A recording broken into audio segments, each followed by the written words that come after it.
I just said, look, I'm not saying that. You get some sense that there's a handful of stocks. look at that. I mean, you could tie that to the market. Bang. Folks, welcome back to Commercial Break, brought to you by Reach TV. The opportunity for you to get a glimpse inside the minds of both myself and Tim Seymour.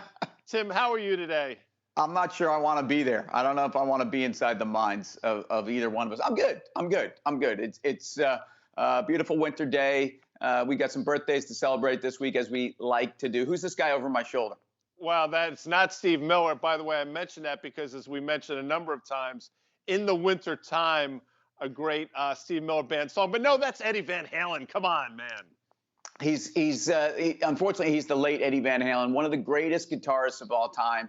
A guy who I think changed music. And again, if you think about bands that have been transcended, Halen is a band that you can't really characterize who they are, right? They're a hard rocking band, but they certainly have their chops in just mainstream rock and roll, some pop music, and at times I think have been loved by the full spectrum of stars, despite the fact that the debate rages on about who the best lead singer of Van Halen is. It doesn't rage on between you and me, I think, but there are other people out there that might have a view beyond DLR. Not me.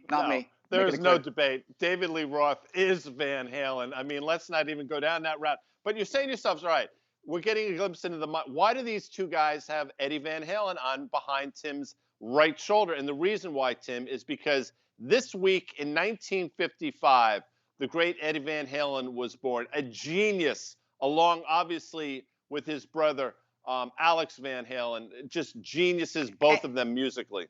And it's kind of cool that as the band evolved over the years, and again, people will be critical of Van Halen and say, if you weren't, part of the Brothers Van Halen Inc. or from the Van Halen family, it wasn't going to go so well for you. And I think that's probably been proven. So at some point, Eddie brought in his son to play bass when Michael Anthony was cut from the squad too.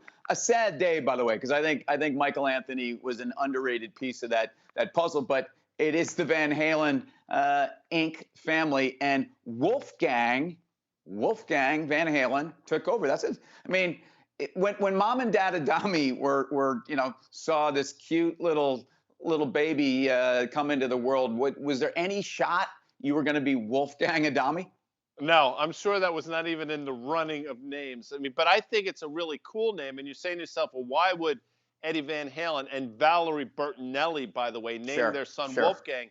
Obviously, because of their huge musical ties and their appreciation of all things music. And the irony is, this week in 1756, 200 years almost to the day, Wolfgang Mozart was born in Salzburg, Austria. Look at me dropping knowledge. Mind-blowing. And yeah, Salzburg is not to be confused with Russ Salzburg, sportscaster in the tri-state area, wears a tough sweater whenever he can, which is all right. So Wolfgang Van Halen to Wolfgang Mozart.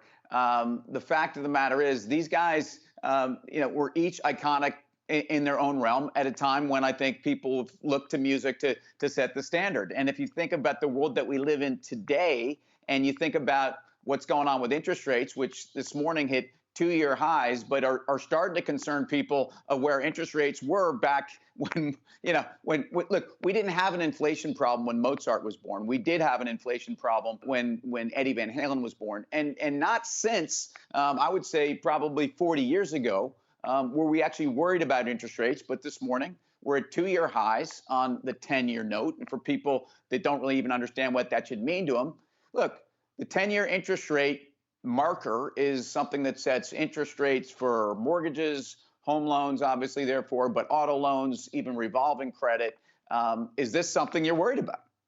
Should be. I mean, higher interest rates, higher borrowing costs. I mean, it's not particularly a bullish scenario. Listen, rates are still at pretty much historic lows, but they're grinding higher. To your point, you mentioned marker. Were you a fan of the magic marker? And just quickly, if you were, what was magic about it? fan of the magic marker. Everybody has to be a fan of the magic marker. I mean, we used magic marker. I use magic markers to this day. Why they were magic, I don't know. You tell me. Seems like you've got something up your sleeve on this. No, I don't have something up my sleeve. It just made me think of magic markers. And then the other thing it made me think of for some reason is skiing, because one of the great brands out there in skiing for bindings is Marker. But that's neither here nor there. Quickly, you mentioned Michael Anthony. I think you're right. He was underappreciated. His high harmonies were vital to those early Van Halen records.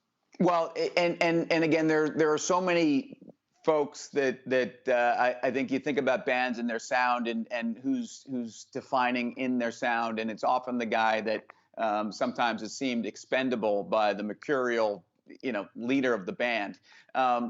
What's I think something we all need to be thinking about right now is whether let's start using some Van Halen songs to really set the standard. First of all, I think it's the song "Dreams," and what do you got? Yeah, no, I know what you're thinking. That, I believe, is off 5150, which is not a particularly strong record or album by Van Halen. But you're mentioning Dreams because one of the lyrics in that song is higher and higher, and it makes me cringe. You see, this is my cringe space. All right, so let's take this back to a lead singer in a song you probably love. I mean, if right now you think and you thought until today that interest rates were going to stay pinned lower, and you're running, significant amount of credit card debt, auto debt, home equity lines, are you running with the devil right now? Well, it's interesting you bring that up because that, I think, is the B-side of Eruption into You Really Got Me. Eruption being the guitar lick that Eddie Van Halen would do as a warm-up that they subsequently put on their debut album,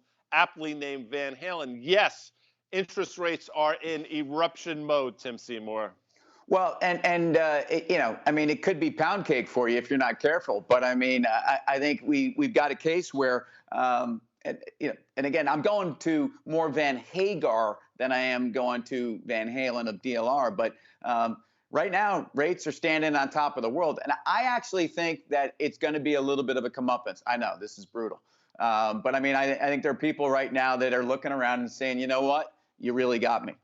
Yeah, I think that's exactly right, Tim. And, before we get out of here, I know folks are traveling. And listen, when you're out there traveling, you know what you like to do? Dance the night away, man. I mean, that's really what it's all about here on Reach TV. Guy, see you soon somewhere in a hotel room, somewhere in the airport. But we are commercial break. I am Tim Seymour. You are Guy Adami. Listen, join us always on Reach TV. Tim, we'll talk soon. See you later.